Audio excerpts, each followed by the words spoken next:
Well, hello guys. Welcome back to my channel. I want to show you what I've been working on. This is a rehab for a friend of mine.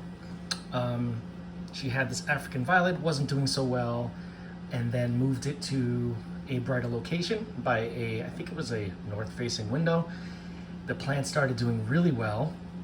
It looked like this, except there was a second crown, and it was blooming and everything, and she was all excited, and I was all excited. I said, see, just a little light. Well, you know how easy it is to overwater African violets. How easy it is to overwater anything, really, let's be honest. So I went there and I said, oh, your plant has root rot, because I went in and I lifted up the whole thing and there were no roots. All the roots stayed in the pot and died, okay? It was all rotten. So what I did is I took out the plant from the pot. This is not the exact pot, I'm just giving you a play-by-play of what happened. And there were two crowns kind of stuck together. So I cleaned up all the areas where the roots were rotting. I got rid of everything that was no bueno. And I did a little experiment. Since I had two crowns, I figured, let me put one crown in water and one crown in an African violet friendly, well-draining mix. And because there are so many leaves on it, I'm gonna bag it. So I bagged it in a Ziploc. For the first, I say week or so, I had it closed just to keep in the humidity. Then I started opening the bag just to get some airflow in there. And the one that was in the soil still does not look happy. It's very kind of limp, and there's no sign of roots growing, as you can see. Okay, this is in well-draining mix. Okay, let me see, is there any, I want to see if there's anything in the reservoir. Is that, okay, no, it's dry down there. Okay, so I did that. Not happy with what's been going on here, so I have to do something because I don't want to lose this one. The one that I put in water, what do you think? It's doing great. It didn't wilt at all, okay? And look at the start of the roots that we got. We got root growth, okay? And I keep this topped up with fresh water.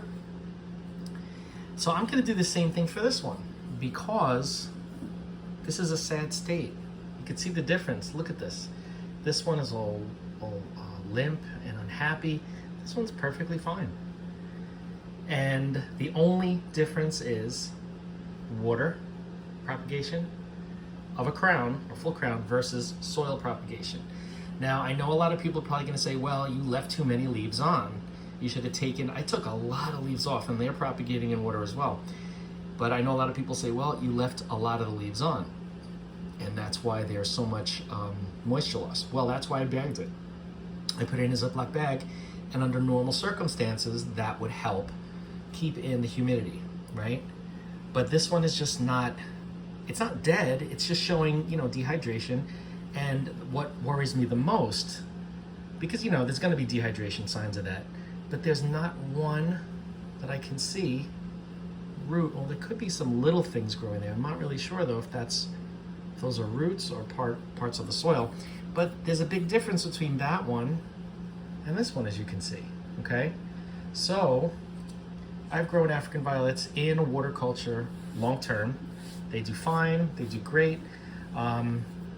I prefer to move them to a semi-hydro setup or acrylic yarn setup because the yarn does really well also, but not so much in here.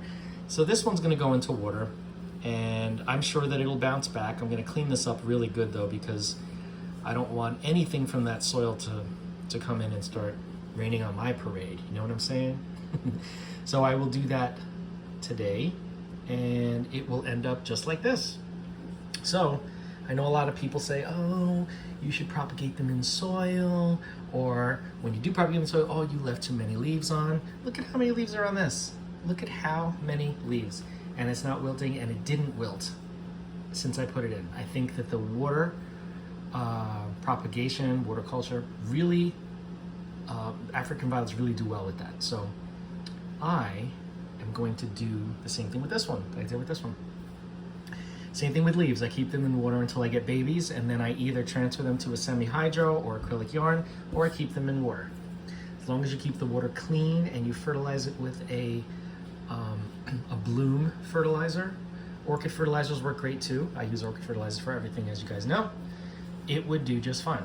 And again, what sparks more than anything, I think, this is my opinion, but what sparks blooms more than anything for African violets is bright light and many hours of it, okay? Anyway, if you have any questions about this sort of thing with African violets, if you have any challenges, if you have an African violet you have a problem with, reach out, we can talk about it. I've dealt with violets for many years, and I'm happy to be doing this experiment so I can see the difference. And it really proves out my water culture belief. I really believe, whether it's long-term or short-term, water propagation, water culture, this plant is very, very happy. I'm not so happy. Anyway, reach out. Don't forget to share this video with your friends. If there's anybody that likes plants or likes experimenting with plants, hit the thumbs up icon. It's supposed to do something. I'm not really sure, but it's got to be a good thing. It's a thumbs up, not a thumbs down. Don't forget to subscribe if you haven't. And hit that bell if you want to be notified anytime I upload a video. And I will see you in the next video.